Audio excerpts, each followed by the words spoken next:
एक गाना था, मनोज बाजपेयी की फिल्म आई है भैया जी।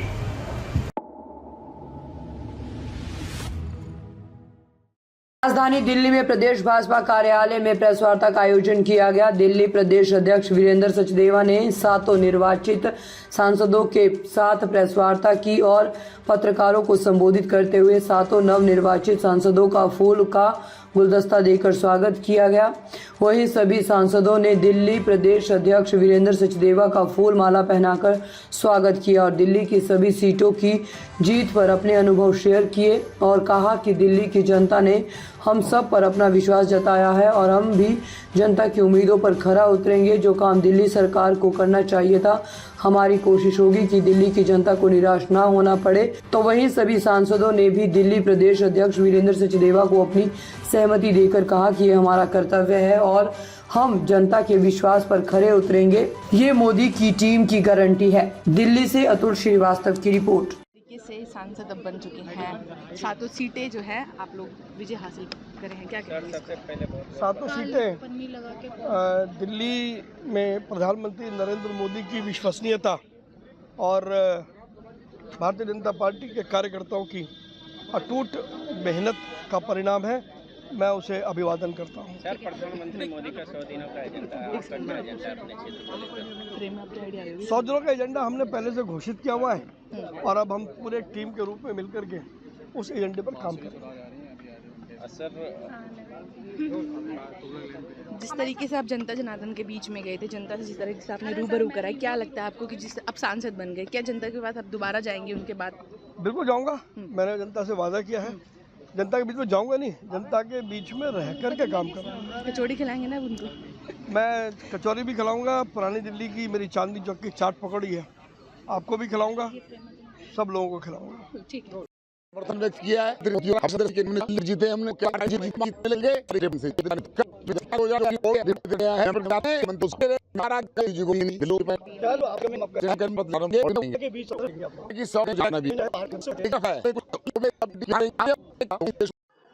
भाई, ये श्री नरेंद्र मोदी जी की जो जन कल्याणकारी योजनाएं थी, अनेक जो विकास के तोहफे उन्होंने दिल्ली के लोगों को दिए, अनेक ऐसी योजनाएं उन्होंने दिल्ली में शुरू की जिससे गरीब लोगों को बहुत लाभ मिला।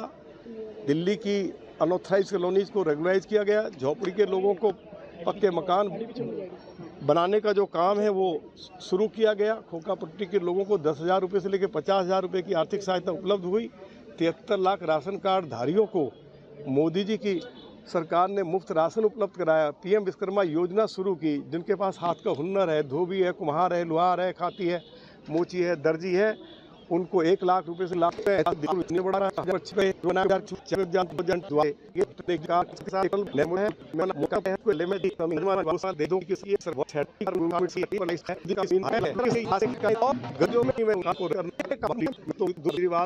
के खिलाफ लोगों में बहुत गुस्सा था। लोग ये मानते थे कि अरविंद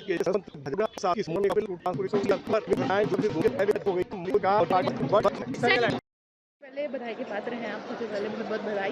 क्या कहेंगे, क्योंकि 7 सीटों पर दिल्ली पे बीजेपी जो है वो बहुमत से जीती है, क्या कहेंगे? दिल्ली की जनता ने प्रधानमंत्री जी की विकास को लेकर के और उनकी जन कल्याणकारी नीतियों को लेकर के भरपूर आशीर्वाद दिल्ली में बीजेपी को दिया। अगर बात करें जिस तरीके से आप लोग जनता जनार्दन के बीच में गए थे, जनता से आप लोगों ने अपील करी वोट की, क्या जो उन लोगों की समस्या है कि कितने समय में आप लोग उसको जल्द से जल्द ठीक करने की कोशिश करेंगे? ऐसा है, development is always a on going process और उसमें कभी कोई लिमिटेशन नहीं होती है। एज़ पर द रिक्वायरमेंट हम जनता के बीच में है। जब हम जनता के बीच में हैं तो जो जनता कहेगी, जैसा कहेगी, हम करेंगे। कांग्रेस में लगातार जिस तरीके से कल राहुल गांधी की बैठक हुई है, राहुल गांधी कहते हैं कि अब देश के प्रधानमंत्री नरेंद्र मोदी को अपने पद से इस्तीफा देना चाहिए, उस पर क्या कहेंगे? उनको शर्म आनी चाहिए। उनका पूरे गठबंधन में कोई प्रधानमंत्री बनने लायक व्यक्ति वो आज तक बता नहीं पाए, तो इतनी बड़ी बात कहते हैं वो।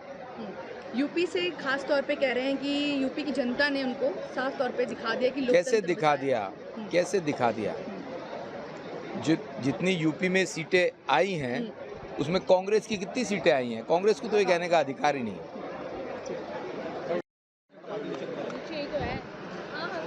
हो गया, शुरू करें। दिल्ली की जनता का मैं हृदय से आभार व्यक्त करती हूँ कि उन्होंने नई दिल्ली संसदीय क्षेत्र से भाजपा का चुना और दिल्ली की जनता के हम सब आजीवन ऋणी हैं कि उन्होंने तीसरी बार हैट्रिक कर सातों की सातों सीटें भाजपा की झोली में ली। मैं जानती हूँ कि मैं और मेरे साथ हम सभी सातों MP इलेक्ट प्रतिबद्ध हैं नरेंद्र मोदी जी के विकसित भारत के संकल्प को सिद्धि तक ले जाने के लिए और दिल्ली की जनता का सेवा करने के लिए। क्या लगता है 20 दिन के जो आम आदमी पार्टी का अभी केजरीवाल चुनाव प्रचार में गतिविधि बढ़ गई थी और कहीं ना कहीं लगता है कहीं बांसुरी सवाल को पीछे आता है? देखिए, माननीय मुख्यमंत्री अरविंद केजरीवाल जी ने 2014 में भी प्रचार करा, 19 में भी प्रचार करा, 2024 में भी प्रचार करा, लेकिन बहुत विनम्रता से कहूँगी कि रिजल्ट सबके सामने है। दिल्ली की जनता बहुत समझदार है। उन्होंने माननीय मुख्यमंत्री जी के बनावटी सहानुभूति के खेल में वो नहीं पड़े और सातों सीटें उन्होंने भाजपा की झोली में डाली। मैं आप लोकसभा क्षेत्र के किन मुद्दों को लोकसभा में उठाना चाहूँगी? इसके लिए वैसे तो मैं अलग से प्रेस वार्ता करूँगी क्योंकि 100 दिन का पूरा रोड मैप हमारा तैयार है, लेकिन 2 वचन जो मैंने चुनाव प्रचार में दिए थे उनको पहले 100 दिन में पूरा करने का पूरा प्रयास करूँगी। एक है सहयोग पोर्टल, एक वेब पोर्टल और एक मोबाइल एप्लीकेशन सरकारी कर्मचारियों के लिए, जहाँ पर वो एक अनाम तरीके से अपनी प्रॉब्लम्स रख सके और उनको इस समस्या का समाधान करने के लिए उनकी पुरजोर आवाज़ बनने के लिए मैं संकल्पित हूँ। और दूसरा है stand up India, startup India और लखपति दीदी से प्रेरित होकर हम लोग नई दिल्ली संसदीय क्षेत्र में एक स्टार्टअप हब शुरू करना चाहते हैं, जहाँ पर आप मात्र एक आइडिया ले आइए और उसको फलित करने के लिए सारा ज्ञान आपको एक छत के नीचे मिलेगा। जो कार्यकर्ता ने आप बिल्कुल जी तोड़ के मेहनत करी है, उनको क्या कहना चाहिए?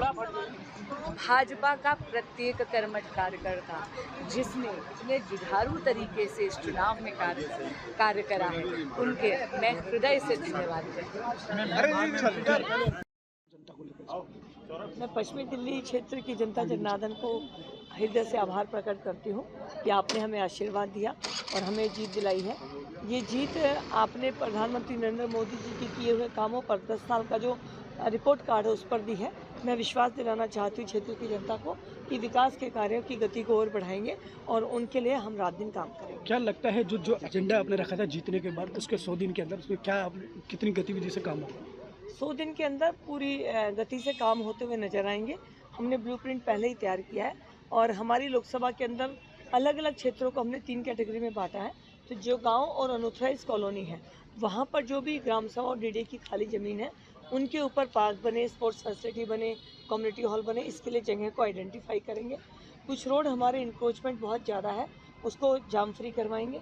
मेट्रो फेजेस 2 आने हैं, उनके लिए मैं सरकार से मिलकर जैसी सरकार बनती है बात करेंगे।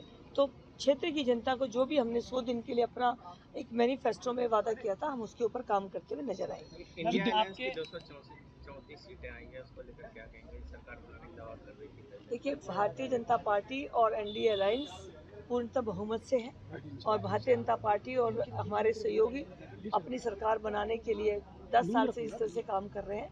मुझे लगता है जनता चाहेगी कि उन्हीं की सरकार बने और एनडीए की ही सरकार बहुत जल्द देखने को मिले। आप पहली बार सांसद बने, क्या काम?